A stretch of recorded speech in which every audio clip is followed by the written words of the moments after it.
We're supposed to sketch a cubic function given these following properties. The first property is that f of minus 2 is equals to f of 1 is equals to 0. So if f of minus 2 is equals to 0, when x is equals to minus 2, we have our x-intercept. So let's go ahead and put that in our graph. So here at minus 2, and here at x is equals to 1, we have our intercepts. The next property is that f prime of 1 is equals to f prime of minus 1 is equals to 0. So at x is equals to 1 and x is equals to minus 1, the gradient is 0. Here at x is equals to 1, we have an intercept and turning point at the same time. Right, and then f of minus 1 is equals to 4. So we have a coordinate here. F of minus 1 is equals to 4. And then f of 0 is equals to 2. That is our y-intercept. So f of 0 is equals to 2. The gradient of our graph is less than 0 when x is between minus 1 and 1. Let's try connecting these points and see what we have. So here at x is equals to minus 1 and 4, we have a turning point. And then the same is true with x is equals to 1. We have a turning point right here. So we're going to have something that looks like this. Let's answer the following question. 8.2. Determine the equation of f in the form y is equals to. Because we have the x-intercepts of our function, it will be easy to determine the equation. F of x is equals to a multiplied by x minus x1 multiplied by x minus x2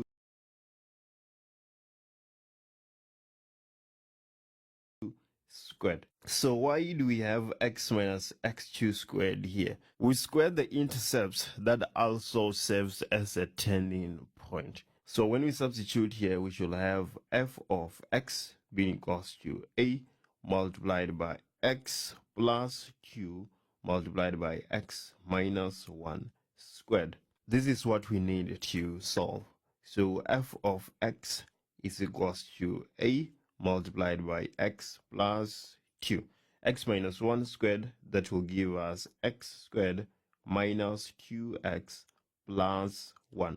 So f of x is equals to a multiplied by x to the power 3 minus 2x squared plus x plus 2x squared minus 4x plus 2. If we solve that, we're going to get f of x being equals to a multiplied by x to the power 3 minus 2x squared plus 2x squared. So that is 0. X minus 4x, that is minus 3x plus 2. This is our equation. We just need to find the value of a.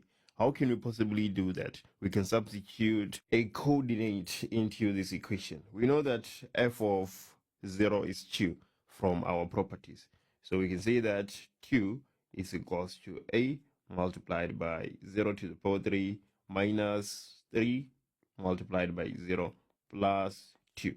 So 2 is equals to a multiplied by 2.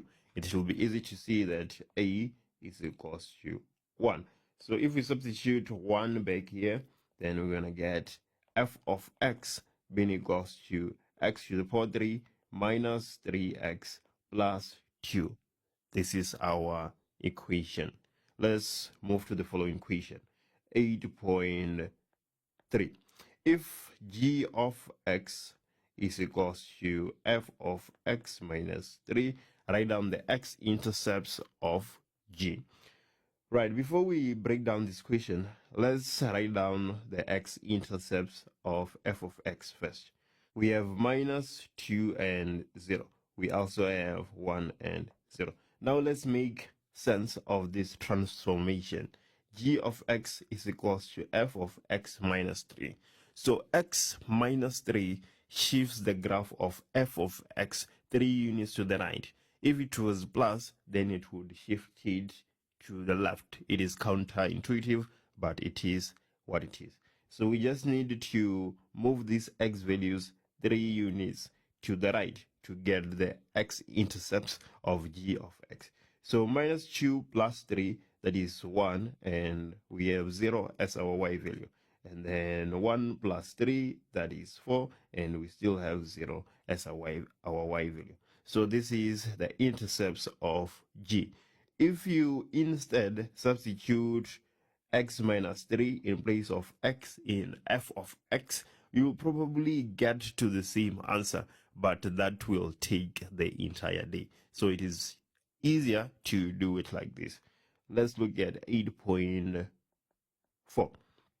Determine the values of p for which x to the power 3 minus 3x plus 2 is equals to p will have exactly one root. Exactly one root means exactly one x-intercept. So if we write this nicely, we're going to get x to the power 3 minus 3x plus 2 minus p is equals to 0. So minus p is shifting our graph up and down. P is greater than 4 or P is less than 0. If you want to know how this comes about, then click this video on your screen right now.